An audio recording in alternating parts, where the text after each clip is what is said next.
Le Grand Matin Sud Radio, 7h-9h, Jean-Jacques Bourdin. Il est 7h53, vous avez la parole. 0826 300 300. Xavier est à Lyon. Bonjour Xavier.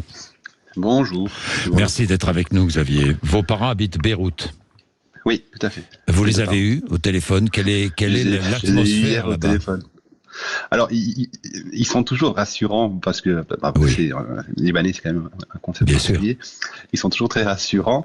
Mais alors, sur Beyrouth, ce qu'ils nous racontent, c'est qu'il y a des ambulances toute la journée, du matin au soir. Oui. Il y a énormément de blessés, effectivement. Alors, il n'y a pas beaucoup de morts, mais ça ne change pas grand-chose, parce que les blessés restent blessés jusqu'au moment où ils vont bien, ou alors ils vont mourir. Oui. Ça dépend. Et puis, Et le sentiment, alors ils sont en sécurité, ils vont bien, ça c'était la bonne nouvelle hier. Donc ça, tant mieux, pourvu que ça dure. Le problème c'est est-ce que ça va durer, c'est surtout ça la question. Oui. Ensuite,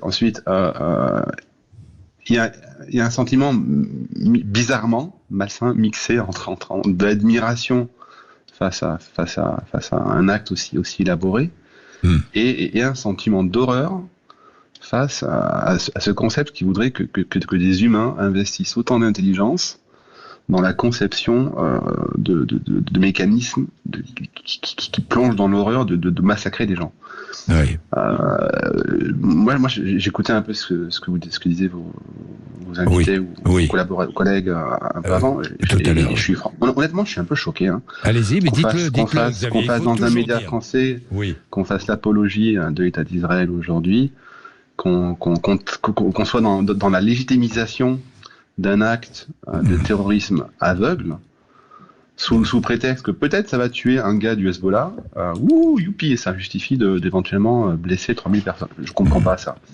Je suis incapable. Et c'est là en fait que je me rends compte qu'il y a un truc qui cloche, et que j'arrive même pas à comprendre qu'on puisse trouver ça acceptable. Et je pense qu'on entre dans un monde où il y a un fossé en termes de moralité mentale entre les gens qui se creusent, et qui est incompréhensible d'un côté comme de l'autre. Je pense que Xavier, les gens de l'autre côté ne comprennent pas comment moi je peux penser. On pourrait dire ça de l'autre côté aussi, pareil. Oui, tout à fait. Mais personnellement, très sincèrement, M. Bourdin, je suis incapable de comprendre les gens qui justifient qu'on tue ou qu'on blesse 3000 personnes pour en tuer peut-être un. Ça légitime pas. Mettre 3000 personnes en prison pour de fausses raisons ne légitime pas que parmi les 3000, il y en a un qui soit coupable. C'est pas vrai. Ça n'a jamais été vrai dans aucune, sauf dans un état, une dictature ou autoritaire. Enfin, je sais pas, mais ça n'a aucune logique. Alors, il y a un bon sens humain, ça. Oui, Xavier, on va prendre Serge. Serge, bonjour. Oui, bonjour, j'écoute ce que dit Xavier et que, en fait, je trouve ça effectivement bien. J'ai des amis libanais, j'ai des amis israéliens. Je sais que les Libanais, je parle pas du Hezbollah, mais les Libanais, je crois qu'ils en ont marre de ce conflit qui ne les regarde pas, en fait. Il y avait même eu un pseudo-accord avec un ancien président, je crois que c'était Amin Gemayel, de façon à ce que on fait pas la paix, mais on se tape pas dessus. Et au Liban, la situation est tellement catastrophique que les Libanais, tout ce qu'ils aspirent, c'est peut-être pas une paix, mais au moins un statu quo. Et le Hezbollah force Israël à répondre.